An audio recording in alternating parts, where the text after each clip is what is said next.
নমস্কার, জয়ার জগৎ সংসারে সকলকে স্বাগত জানিয়ে মূলোর পরোটা রেসিপিটি শেয়ার করছি। মূলোগুলোকে ভালো করে গ্রেট করে নিলাম। এদিকে আটা নিলাম, গমের আটা নিলাম, তাতে পরিমাণ মতো লবণ নিলাম, জোয়ান নিলাম, কালো জিরে নিলাম।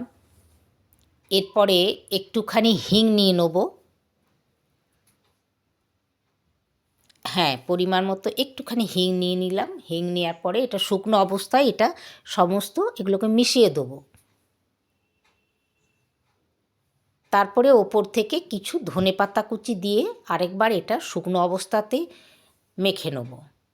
এরপরে গ্রেট করা যে মূলো সেটা এইভাবে দিয়ে দেবো। মূলোর থেকে অনেক জল বেরোবে, সেই জন্য এখন জল দেবো না। ভালো করে মাখিয়ে নেব পরিমাণ মতো, তারপরে একটু একটু করে জল যদি প্রয়োজন হয় সেইভাবেই দেবো। খুব অল্প অল্প করে দিতে হবে। ঠিক এইভাবে মেখে নেবেন। হাতে একটু তেল নিয়ে নিতে হবে। তেল নিয়ে পরে বেশ ভালো করে মাখলে সুন্দর মাখা হয়ে যাবে। দেখুন সুন্দর মাখা হয়ে গেছে। এরপরে আধ ঘন্টা আমি এটা ঢাকা দিয়ে রেখে দিলাম। আধ ঘন্টা পরে এটা নিয়ে আরেকবার মেখে নেব। তারপরে ছোট ছোট নেচি কেটে নেব, যেভাবে আমরা রুটি বানাই ঠিক সেইভাবেই। অনেকে মূলোটা পুর করে ভেতরে দেয়, তার থেকে এইভাবেই করবেন, খুব সহজ এবং এতে ভালোও হবে।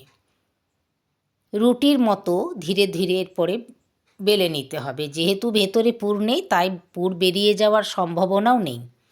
রুটির মতো খুব সহজেই বেলা যাবে।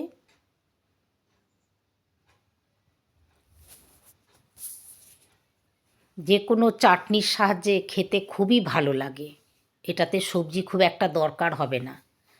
এরপরে তাওয়া গরম হলে সমস্ত রুটিগুলো বা মূলোর এই পরোটাগুলো এভাবে তৈরি করে নেব। উল্টিয়ে পাল্টিয়ে তৈরি করে নেব। একদিকটা হয়ে গেলে আরেক দিকটা সেঁকে নেব এবং গরম হলে এভাবে ঘি দেবেন। অসাধারণ লাগবে। দুদিকটাতে ঘি দিয়ে দেখুন কত সুন্দর রং চলে আসবে। দেখুন উল্টিয়ে পাল্টিয়ে দুদিকটা যখন হয়ে যাবে তখন এটা নামিয়ে নেব। এইভাবে আমি সমস্ত মূলোর পরোটাগুলো এইভাবে বানিয়ে নেব। যারা ঘি খান না বা ঘি পছন্দ করেন না তারা কিন্তু কোনো রিফাইন অয়েল দিলেও ভালো লাগবে। তবে এই পরোটা কিন্তু গরম গরমই খেতে হবে, তাহলে এর স্বাদ অসাধারণ, সেটা বুঝতে পারবেন, খুব ভালো লাগবে খেতে। দেখুন রং কত সুন্দর চলে আসছে।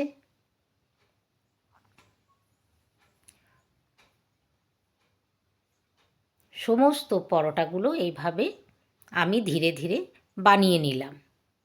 অনেকগুলোই হয়ে গেল পরোটা। এই পরোটার সাথে টমেটোকে পুড়িয়ে তার সাথে পেঁয়াজ কুচি, ধনেপাতা কুচি এভাবে দিয়ে একটা চাটনি করতে পারেন। আর তাছাড়া আমি আরেক ধরনেরও চাটনি করেছি, সেটা আমি করে দেখাচ্ছি। এই দু ধরনের চাটনিতে খেতে খুব ভালো লাগবে, অসাধারণ লাগবে। দেখুন একটু দই দেবেন, তারপরে ধনেপাতাকে পেস্ট করে এইভাবে মিশিয়ে দিয়ে একটু লবণ দিয়ে দেবেন।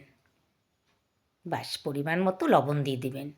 এই চাটনিটাও অসাধারণ। ওপর থেকে পরিমাণ মতো একটু লঙ্কা কুচি দিয়ে দেবেন। আমি একটু সবুজ লঙ্কা দিয়ে দিলাম।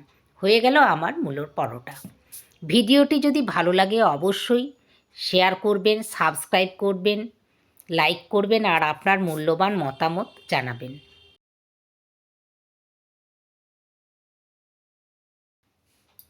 আমি তো খেয়ে দেখলাম, খুব ভালো লাগলো। আপনারাও এভাবে করে খেয়ে দেখবেন, খুব ভালো লাগবে। নমস্কার।